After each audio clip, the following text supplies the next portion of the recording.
দক্ষিণ ক্যারিবিয়ান সাগরে যুক্তরাষ্ট্রের নৌবাহিনীর হামলায় অন্তত 17 জন নিহত হওয়ার পর ভেনেজুয়েলা এখন বেসামরিকদের হাতে অস্ত্র তুলে দিচ্ছে।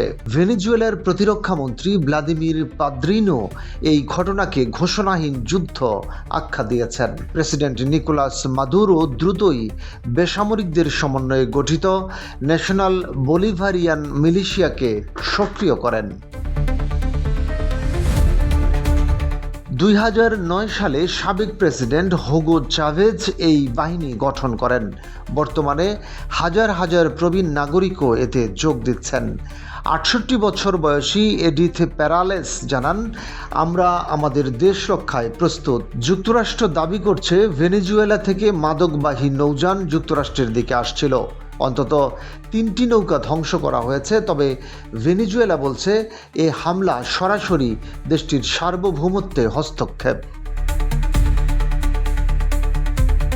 মার্কিন প্রেসিডেন্ট ডোনাল্ড ট্রাম্প দ্বিতীয় দফায় ক্ষমতায় ফিরে ভেনেজুয়েলার অপরাধ চক্র ট্রেন দে আরাগুয়াকে সন্ত্রাসী সংগঠন ঘোষণা করেছেন।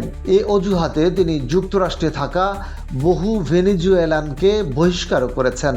পাশাপাশি মাদুরোর বিরুদ্ধে মাদক কার্টেলের সঙ্গে যোগ সাজসের অভিযোগ তুলে তার মাথার দাম দ্বিগুণ করে $5 কোটি নির্ধারণ করেছেন। মাদুরো সেনাবাহিনীকে নির্দেশ দিয়েছেন সাধারণ মানুষকে অস্ত্র চালানো শেখাতে।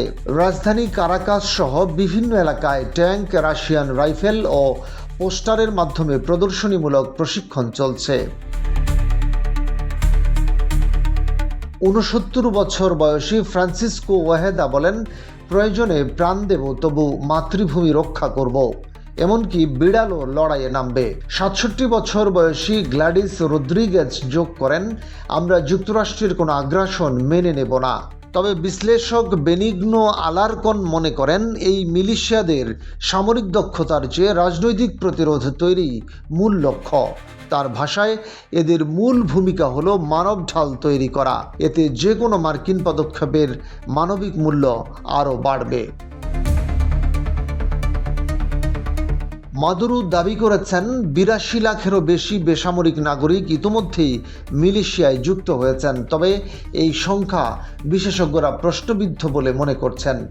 এদিকে কারাকাসের অনেক এলাকায় মিলিশিয়া প্রশিক্ষণের পাশেই সাধারণ মানুষ তাদের দৈনন্দিন জীবন চালিয়ে যাচ্ছে।